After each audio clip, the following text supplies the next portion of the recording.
Hi, my name is Susan Rushton, and I run Silver Screen Classic Movie Series the first Saturday of the month at the Auburn Library.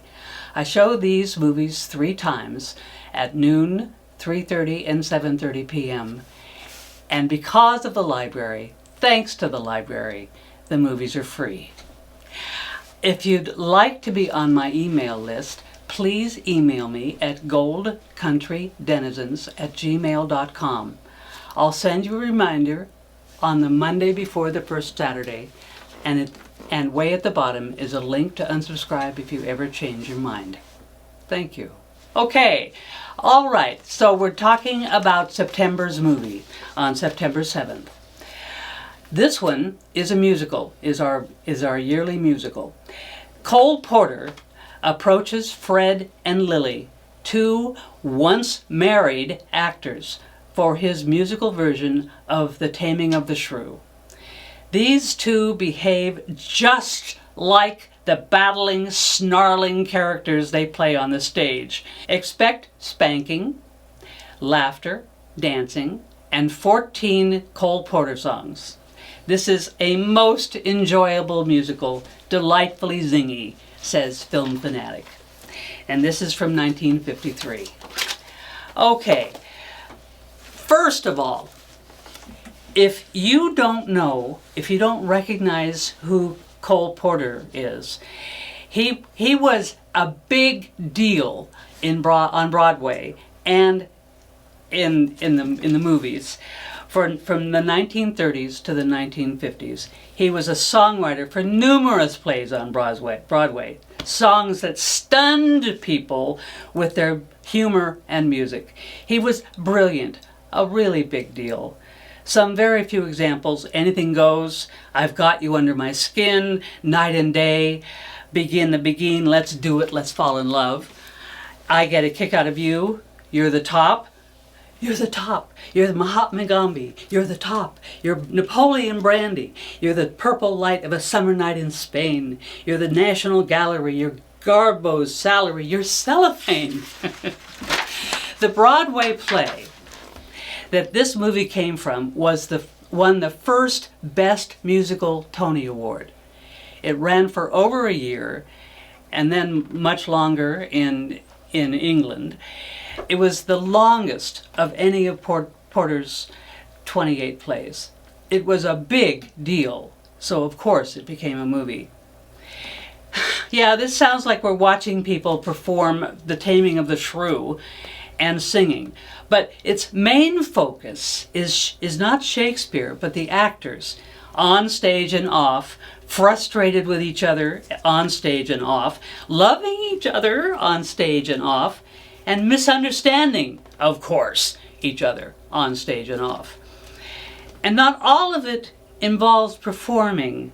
A couple of actors have screwed things up with a couple of gangsters who slink around demanding money and singing delightfully badly as well. We have singers, actors, and dancers. Howard Keel did lots of Broadway play work, including Oklahoma and Carousel, and many movie musicals: Annie Get Your Gun, Showboat, 7 Brides for 7 Brothers.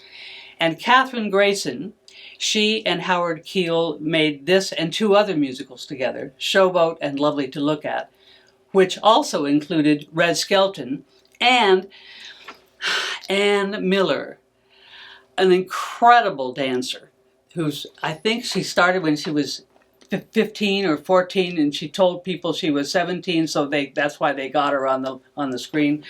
She is an incredible dancer here and everywhere else. And regarding those couple of gangsters I mentioned, we also have Keenan Wynn and James Whitmore, 2 neat character actors who are always fun to watch.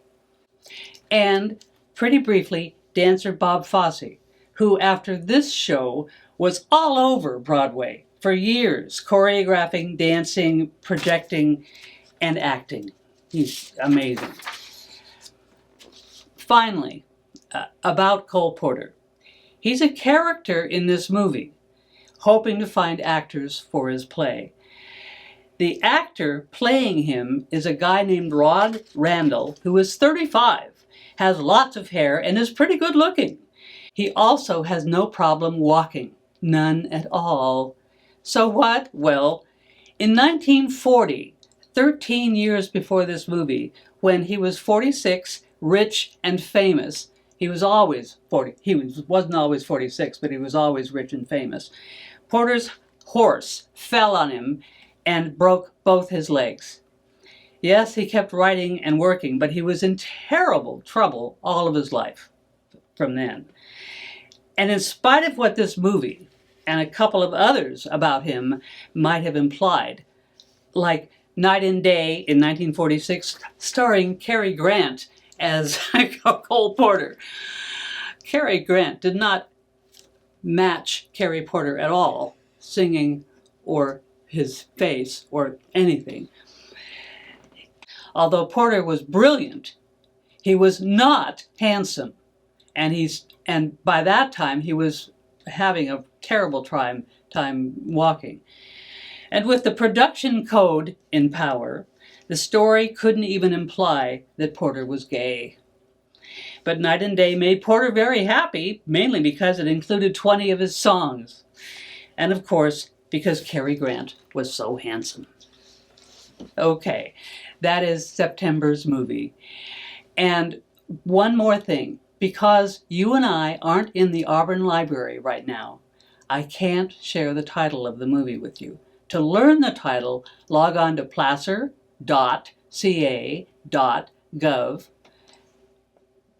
8986 Library. Click Programs and More Programs, and you'll find the title. Thank you very much, and I look forward to seeing you.